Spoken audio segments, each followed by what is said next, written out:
Good morning, नमस्कार। मैं राजेंद्र यादव प्रथमा classes के यूट्यूब चैनल पर आप सभी का स्वागत करता हूं। आज हम बात करते हैं, पिछली क्लास जो हम सब पढ़े हुए थे सामान्य हिंदी में, हम सबको टॉपिक क्या चल रहा था? संधि। हम सब टॉपिक चल रहा था संधि। मुझे उम्मीद है कि आप सभी लोग इस पिछली टॉपिक का वीडियो से लोग देख पाए होंगे, राइट।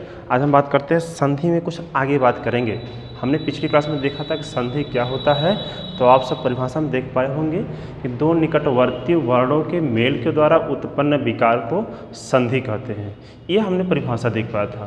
और यह भी अब तक को देखा गया था कि संधि कितने प्रकार की होती थी। तो हमने क्या देखा था कि संधि को तीन प्रकार बताया गया। कौन कौन से बताए गए थे? पहला बताया गया था स्वर संधि, दूसरा बताया गया होगा आपको व्यंजन संधि, और तीसरा बताया गया था आपको विसर्ग संधि के बारे में बताया गया था। हमसे पिछली क्लास में यहाँ तक देख पाए थे, समझ पाए थे। क्या क्या देख पाए थे? पहला देखा गया था स्वर संधि, दूसरा व्यंजन संधि, तीसरा विसर्ग संधि। हम सब स्वर संधि में परिभाषा देखे थे। जब स्वर का मेल स्वर से किया जाता है तो उनके द्वारा उत्पन्न विकार, कोई स्वर या व्यंजन प्राप्त होता है, उन्हें क्या बोलते हैं? स्वर संधि कहते हैं। जब व्यंजन का मेल किसी स्वर या व्यंजन से किया जाता है, उन्हें क्या बोलते हैं? व्यंजन संधि कहते हैं। विसर्ग संधि में क्या देखा गया था?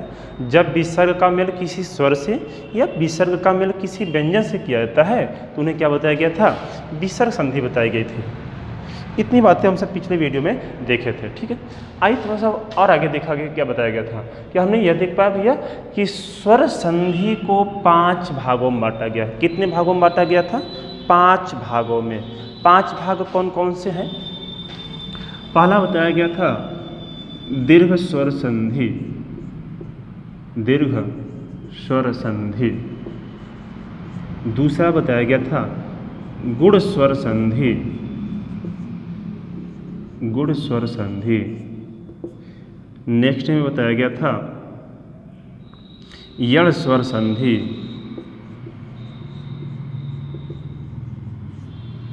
नेक्स्ट में बताया गया था वृद्धि स्वर संधि,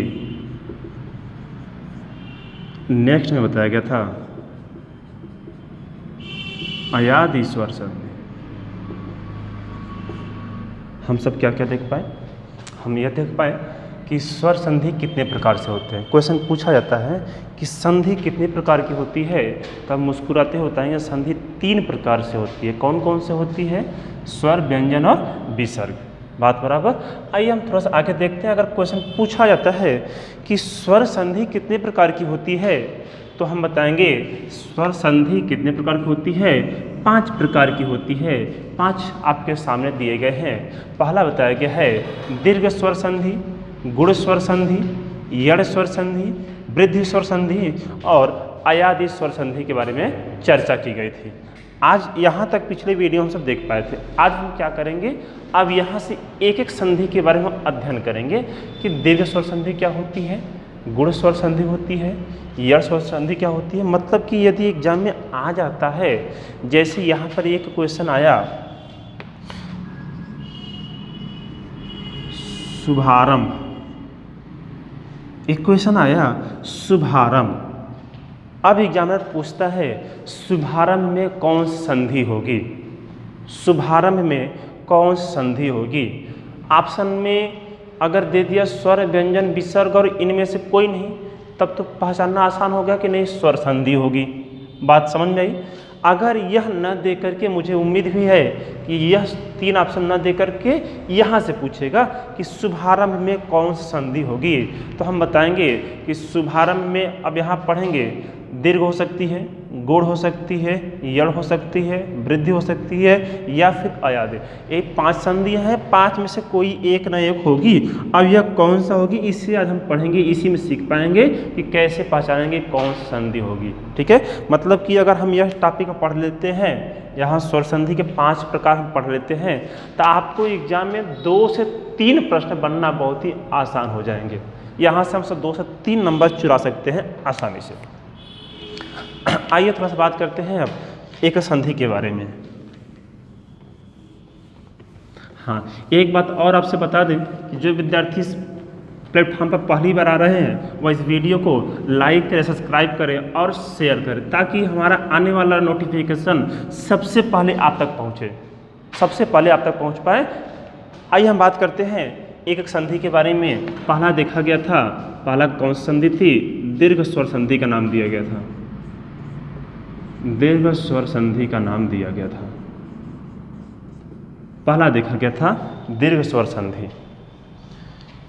जैसे हम सब मैथ पढ़ते हैं, इंग्लिश पढ़ते हैं, रीजनिंग पढ़ते हैं, उसमें कुछ ना कुछ फार्मूला लगा करके हम सब ट्रिकी फार्मूला यूज कर लेते हैं। करते हैं नहीं करते हैं?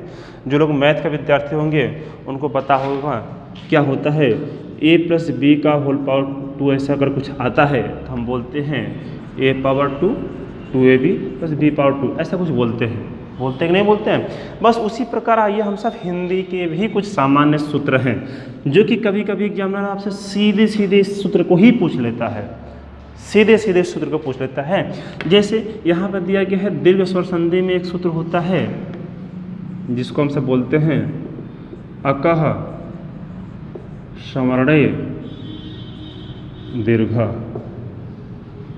एक संधि के बारे में चर्चा कर लेंगे, उसके बाद एक सूत्र के बारे में चर्चा कर लेंगे।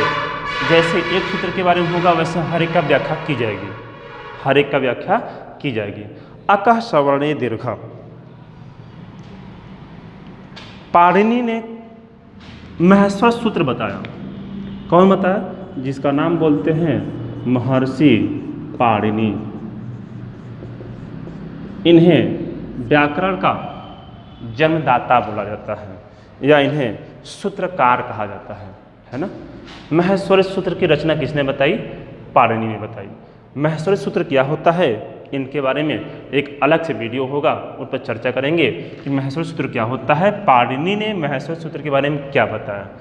महेश्वरी सूत्र का जो बताया गया है, व्याख्या किया गया है, उसका हमारे संधि में क्या योगदान है, आज हम उसे सीखेंगे। तो हम यहाँ यह सीख पाएँ कि व्याकरण के जन्मदाता किसे माना जाएगा? महर्षि पाणिनि। महर्षि पाणिनि को सूत्रकार भी बोला जाता है, महेश्वरकार, क्योंकि महेश्वरी सूत्र का इन्होंने क्या किया है? रचना किया है। यहाँ पर लिखा गया है, इन्होंने बताया है अकः स्वर्णे दीर्घ।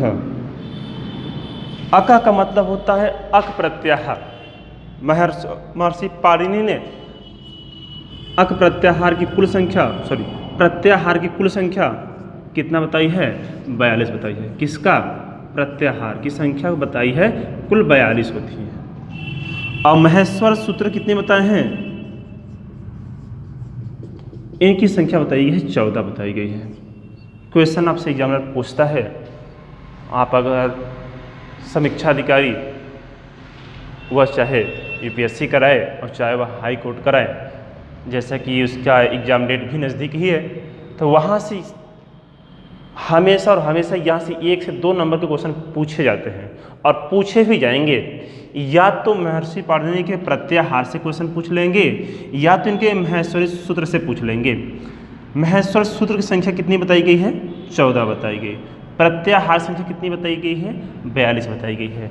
यह 42 कौन कौन से होते हैं या यह 14 कौन कौन से होते हैं, इसके लिए एक अलग से वीडियो आपको बनाएंगे। ठीक है, आगे हम चर्चा करते हैं। हाँ, तो हमने देख पाया प्रत्याहार कितने बताए गए? 42 बताए गए। महेश्वर सूत्र कितने बताए गए? 14 बताए गए। यहाँ पर लिखा है अकः स्वर्णे दीर्घ, मतलब कि महर्षि पाणिनि ने अपने सूत्र में बताया है अकः। अकः का मतलब होता है अक प्रत्याहार। अक प्रत्याहार में कौन कौन से वर्ण आते हैं, कौन कौन से स्वर आते हैं, उसको देख पाते हैं। अ, ई, उ, ऋषि और लृ। महर्षि पाणिनि ने अपने अक प्रत्याहार में बताया था अ, ई, उ, ऋषि और लृ, यह अक प्रत्याहार के वर्ण होंगे। अब हम चाहें अ, ई, उ, ऋषि या लृ कहें या इसे छोटे शब्दों में अक प्रत्याहार कह दें, बात बराबर होगी। आइए, अकः का मतलब होता है अ, ई, उ, ऋषि और लृ। स्वर्णे का मतलब होता है उसी के समान। किसके समान? जो हमारे पास अक प्रत्याहार है उसी के समान। यदि उसी के समान फिर आ जाए अ, ई, ओ, ऋषि और ऋ, तो बताया क्या जा रहा है? दीर्घ। मतलब कि यह जब दोनों मिलते हैं, यह जब दोनों मिलेंगे तो क्या विकार उत्पन्न होगा? दीर्घ हो जाएगा। क्या होगा? दीर्घ होगा। जैसे अ प्लस अ मिलेंगे तो क्या हो जाएगा? इसका दीर्घ आ होता है। ई प्लस ई, यह ह्रस्व हो या फिर दीर्घ हो, दोनों एक समान होने चाहिए। ई प्लस ई क्या हो जाएंगे? दीर्घ ई। उ प्लस उ, ह्रस्व हो चाहे दीर्घ हो, यह क्या बनेगा? सदैव दीर्घ बनेगा। ऋषि प्लस ऋषि, दीर्घ ऋषि बन जाएगा। ऋ प्लस ऋ, दीर्घ ऋ बन जाएगा। बात समझ में आई? मतलब कि हम यहाँ पर एक चीज़ सीख पाए। क्या सीख पाए? अगर दो के दो वर्ड, हम सब संधि में जानते हैं कैसे जुड़ता है, पहले शब्द का अंतिम वर्ड दूसरे के प्रारंभ से ही मेल करता है। इधर ऊपर लिखने का मतलब हुआ कि पहले का अंतिम वर्ण होगा और नीचे लिखने का मतलब होगा कि दूसरे शब्द का प्रारंभिक वर्ण होगा। जब इन दोनों को मेल करेंगे तो विकार क्या उत्पन्न होगा? सदैव दीर्घ उत्पन्न होगा। हम पढ़ क्या रहे हैं? दीर्घ स्वर संधि। दीर्घ स्वर संधि बताया गया है अक सवर्णे दीर्घ। अक का मतलब होता है अक प्रत्याहार। अक प्रत्याहार में कौन कौन से वर्ण आते हैं इसको ध्यान रखेंगे आप सब। अ, ई, ओ, ऋषि और ऋ, ये अप्रत्याहार के वर्ण होते हैं। सवर्णे का मतलब होता है इसी के समान। सवर्णों का मतलब यह सोचिएगा, महर्षि पाणिनि ने हमेशा सवर्णों को ही आगे बढ़ाया है। नहीं, सवर्णों का मतलब यह होता है उसी के समान होता है। इसी के समान यदि यहाँ पर ह्रस्व है तो यहाँ भी ह्रस्व हो सकता है या दीर्घ हो सकता है और दूसरा कोई व्यंजन या वर्ण नहीं हो सकते हैं। जैसे यदि हम बात करें अ प्लस ई, तो क्या दोनों एक समान है? क्या नहीं, दोनों एक समान तो नहीं है। जब दोनों एक समान नहीं है तो क्या यह दीर्घ स्वर संधि में आएगी? क्या नहीं आएगी, क्योंकि हमने यही तो बताया दोनों के एक समान होने चाहिए। एक समान कैसे हो सकते हैं? या तो मिलेगा अ प्लस अ, तो यह क्या बनाएगा? आ बनाएगा। दो के दोनों एक समान हो गए कि नहीं हो गए? या कैसे हो सकते हैं? अ प्लस आ, ये भी तो दोनों एक समान हो चुके हैं तो भी क्या बनेगा? आ बनेगा। और कैसे समान हो सकते हैं? आ प्लस आ, तो भी क्या बनेगा? आ बनेगा। यह मत सोचिएगा कि दीर्घ प्लस दीर्घ मिलकर के दीर्घ ऐसे बनेगा। कुछ लोग सोचते हैं कि यह भी दीर्घ सर, यह भी दीर्घ है तो दीर्घ बनेगा कैसे? ऐसे बनेगा। यह दीर्घ नहीं बनता है। दीर्घ जैसे है वैसे रहेगा, उसमें कोई परिवर्तन नहीं किया जाएगा। बात समझ में आई होगी? तो हमने देखा यह क्या हो पाए? दो के दोनों एक समान हो पाए। यहाँ भी अ है और यहाँ भी अ है, तो यह जब दोनों एक समान हो गए, यही बताया सवर्णे मतलब एक समान होना चाहिए। क्या बनेगा? दीर्घ बनेगा। और कैसे समान हो सकते हैं? पहला ह्रस्व है, दूसरा दीर्घ है। जब ह्रस्व प्लस दीर्घ मिलेंगे तो क्या बनेगा? दीर्घ बनेगा। दीर्घ प्लस दीर्घ मिलेंगे तो भी क्या बनेगा? दीर्घ बनेगा। आइए अब एक कुछ एग्जाम्पल देखते हैं, हम सब उसको देखते हैं।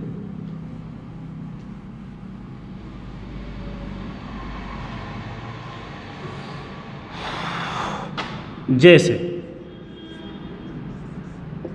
शुभ प्लस आरंभ, हम सब ध्यान रखें कि दीर्घ स्वर संधि पढ़ रहे हैं। दीर्घ स्वर संधि का हम सब शुभारंभ करने जा रहे हैं। कैसे मेल करते थे आप पिछले वीडियो में सीख पाए थे? कैसे मेल करते थे जरा बताएं आप सब। मेल यही होता था कि सबसे पहले अंतिम वर्ण देखते हैं। भ है, जब अंतिम वर्ण भ है तो हमने बताया आपको पहले ही होगा कि यदि कोई व्यंजन पूरा है इसका मतलब उसमें कोई ना कोई स्वर उपस्थित है।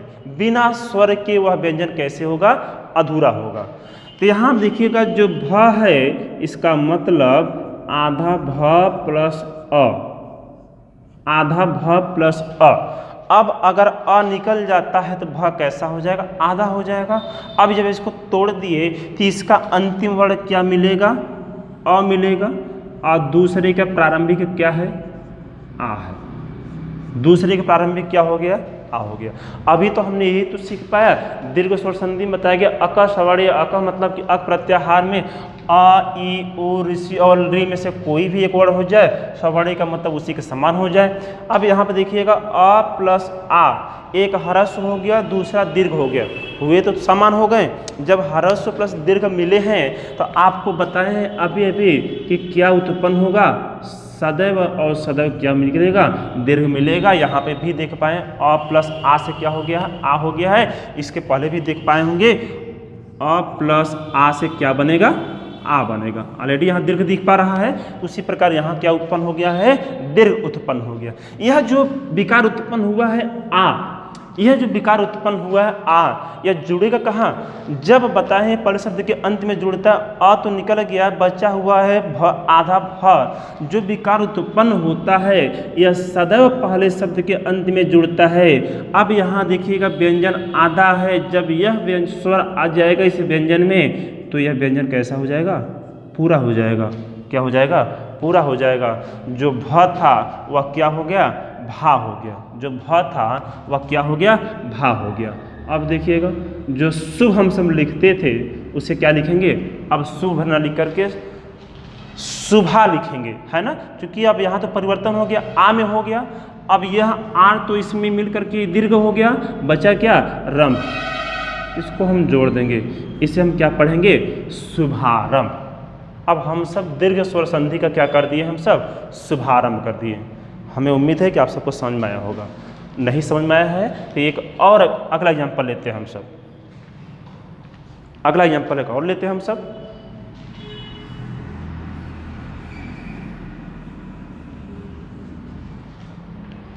अगला एग्जाम्पल हमारे पास है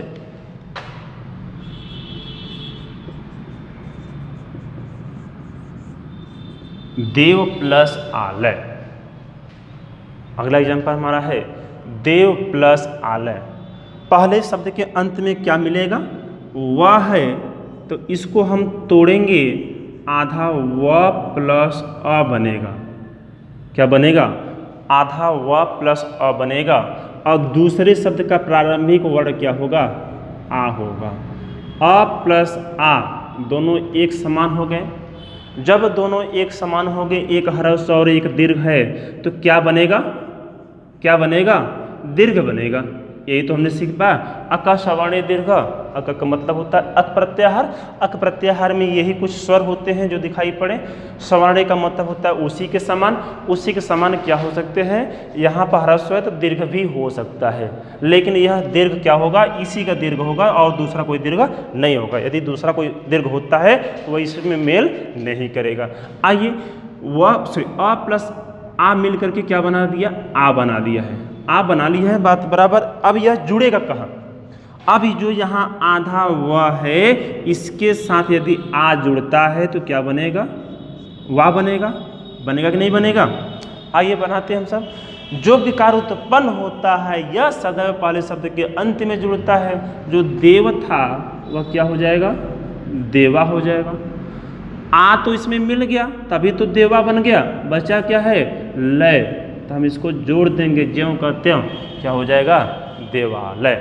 क्वेश्चन पूछा जाता है, क्या पूछा जाएगा कि देवालय में कौन सी संधि होगी। तो देवालय में हम सब देख पाए कौन संधि होगी, दीर्घ संधि होगी। अगर हम पूछें शुभारंभ में कौन संधि होगी, शुभारंभ में कौन संधि होगी, दीर्घ संधि होगी। उसका विच्छेद क्या होता है, हमने आपको बताया था। जुड़ने की रीति को संधि बोलते हैं और अलग अलग होने की रीति को क्या बोलते हैं, विच्छेद होता है ना। आइए आगे एक एग्जाम्पल और लेते हैं हम सब।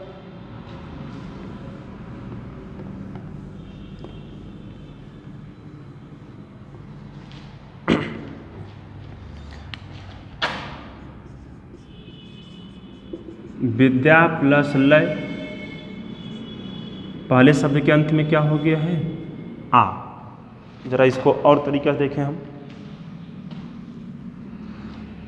देखिए विद्या को हम सब ऐसे भी लिख सकते हैं और विद्या को ऐसे भी लिखा जाता है, विद्या प्लस लय, सॉरी विद्या प्लस आलय, विद्या प्लस आलय। यहाँ तक आपको समझ में नहीं आया होगा कि कैसे तोड़े हैं। अब अगर विद्या को हम ऐसे लिखते हैं विद्या प्लस अलय, तो सबसे पहले अंतिम वर्ड देखते हैं क्या है, या है। इसको तोड़ेंगे तो आपको दिखाई पड़ेगा आधा य प्लस आ दिखाई पड़ेगा, और यहाँ ऑलरेडी क्या है, आ है। जब दो के दोनों एक समान हो गए, आ प्लस आ, जब दो के दोनों एक समान होते हैं, यही तो बताया गया स्वर्ण है, यह जब दो के दोनों एक समान होंगे तो क्या विकार उत्पन्न होगा, दीर्घ होगा। अब इन दोनों का दीर्घ क्या होगा, आ प्लस आ का दीर्घ क्या होगा, आ होगा। बात समझ में आई कि नहीं समझ में आई? जब आ हो गया, इसका दीर्घ आ हो गया, तो यह जुड़ेगा कहाँ, सदैव पहले शब्द के अंत में जुड़ेगा। ऑलरेडी यह तो दीर्घ है तो कोई परिवर्तन तो किया नहीं जाएगा। विद्या हो गया, वैसे ही आ इसमें मिल गया, बचा क्या है, लय, तो क्या दिखाई पड़ेगा, विद्यालय। क्वेश्चन पूछा जाता है विद्यालय में कौन संधि होगी, तो हम क्या बताएंगे कि विद्यालय में आपका दीर्घ स्वर संधि होगी, विद्यालय में आपका दीर्घ स्वर संधि होगी। आइए नेक्स्ट एग्जांपल लेते हैं, एक और एग्जांपल लेते हैं।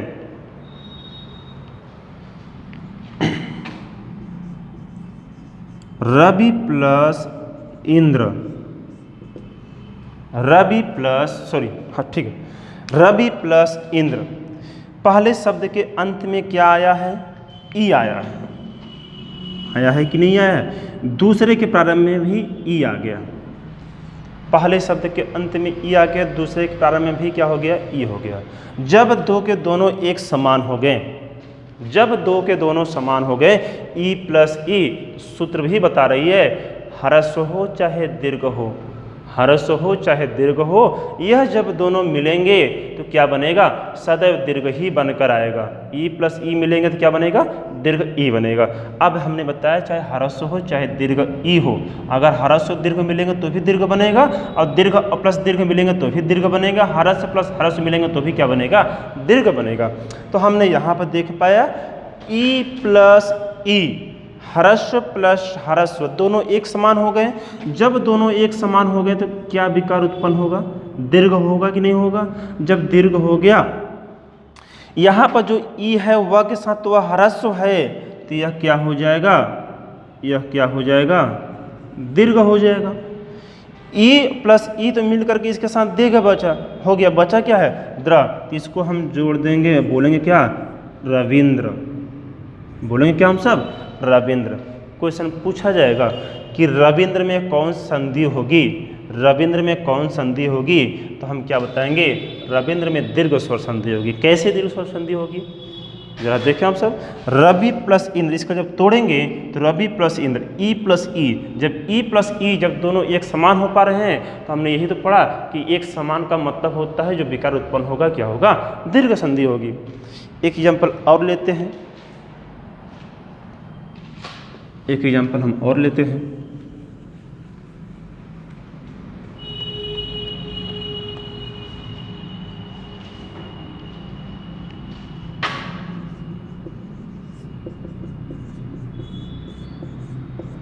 अनु प्लस उदित, अनु प्लस उदित क्या दिखाई पड़ा, पहले शब्द के अंत में क्या होगा, ऊ होगा, और दूसरे के प्रारंभ में भी क्या हो गया, ऊ हो गया।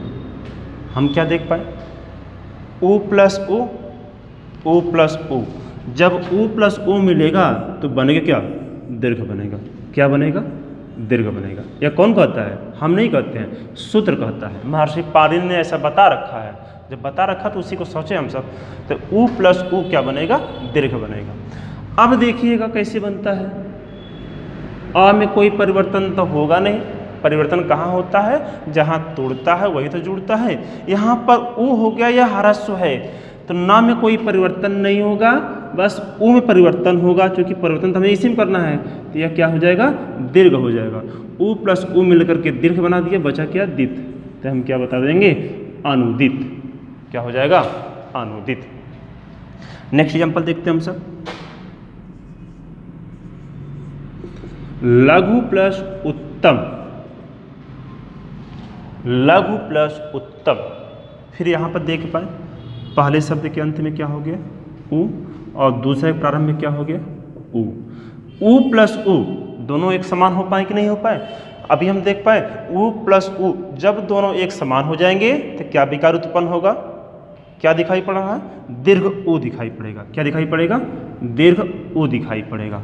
क्या होगा, दीर्घ उ होगा। कैसे देखते हैं, अब यहाँ पर जो उ था ह्रस्व था और यहाँ भी उ था, इसका जब हम मेल किए तो दीर्घ उ आया, तो जो ह्रस्व है इसको हम क्या कर देंगे, दीर्घ कर देंगे, तो इसको हम क्या बोलेंगे, लघु। क्या बोल देंगे, लघु। अब यहाँ उ तो खत्म, बचा क्या है, तम। बचा क्या है, तम। क्या हो जाएगा, लघुत्तम। लघुत्तम कैसे देखा गया है, लघुत्तम में जो उ है वह आपको दीर्घ दिखाई पड़ेगा।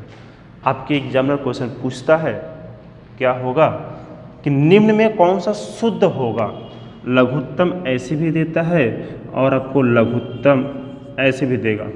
तो सामान्यतः हम सब बुक वगैरह में यही देख पाते हैं जो कि अपभ्रंशित है। हम सब जो हिंदी पढ़ते हैं वह हिंदी कैसी होती है, अपभ्रंशित हिंदी होती है। और व्याकरण यह नहीं कहता है कि हम अपभ्रंशित हिंदी पढ़ें। व्याकरण का ही मतलब होता है शुद्ध शुद्ध बोलना, लिखना और पढ़ना, यही होता है व्याकरण। पाणिनि ने ऐसा बता रखा है, तो हम क्या बताएंगे, लघुत्तम बताएंगे। आइए एग्जाम्पल और लेते हैं हम सब।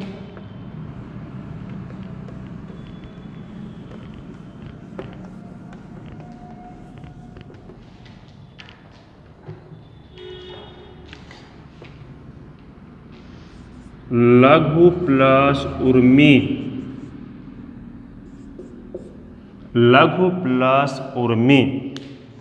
पहले शब्द के अंत में क्या हो गया, उ हो गया, और दूसरे के प्रारंभ में क्या हो गया, उ हो गया। जब उ प्लस उ मिलेंगे, हमने बताया जब दोनों एक समान होंगे, वह ह्रस्व हो चाहे दीर्घ, क्या बनेगा, दीर्घ बनेगा कि नहीं बनेगा। उ प्लस उ मिलकर क्या बना दिए, दीर्घ उ बना दिए। तो हम फिर क्या लिख देंगे, यह जो ह्रस्व है यह क्या हो जाएगा, दीर्घ हो जाएगा। उ प्लस उ मिलकर के दीर्घ उ बनेगा। बचा क्या है, मी, इसको हम जोड़ देंगे, ज्यों का त्यों, यह क्या हो जाएगा, लघुर्मी। आपके एग्जाम में कई बार क्वेश्चन पूछा गया है लघुर्मी, लघुत्तम, ठीक है कि नहीं। इस प्रकार से कई क्वेश्चन पूछे गए हैं। आइए एक क्वेश्चन और देखते हैं। परम प्लस अणु, परम प्लस अणु क्या होता है। पहले शब्द के अंत में म आया है, इसको तोड़ेंगे तो अ निकलेगा, क्योंकि इसमें तो मेल ही किया गया है आधा म प्लस अ का। इसी प्रकार से तो मेल किया गया होगा इसमें, आधा म प्लस अ। अब दूसरे के प्रारंभ में भी अ हो गया, अ प्लस अ मिलकर के क्या बना देगा, आ बना देगा। हमने सूत्र में देखा अ प्लस अ मिलकर क्या बना दिया, आ बना दिया। विकार क्या उत्पन्न हो गया, दीर्घ हो गया।